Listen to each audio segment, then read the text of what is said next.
Good morning, everybody, and welcome to week 6. In week 6, we're going to be looking at investing fundamentals and investing in stocks and bonds. And this is one of those ones that kind of gets interesting at times. People are always interested in kind of how they can grow their money.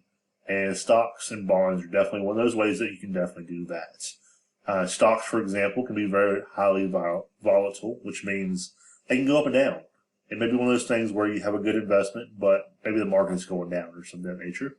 Or maybe you have a bad investment and things just don't work out for you. Money can go up or down either way. Bonds, on the other hand, are a little bit more stable, and it's one of those things where they can definitely help you to get your portfolio where you want it to be. I know that my 401k, my 403bs that I have, all have aspects of both stocks and bonds in it. So this week we're going to definitely do some introduction to that. Your assignments this week, you have a discussion board post as always. Make sure you do that. We're looking at, do you think investing in corporate bonds or quality stocks is the best way to increase income? Why or why not? This is one of those ones where I want you to definitely use as much resources as you can. Try to come up and understand exactly what's going on. We'll talk around the chat about that. We also have a week 6 assignment, which is right here, and we'll definitely talk about different things on that as well. So let me go ahead and click on the assignment real quick and see it'll come up for us.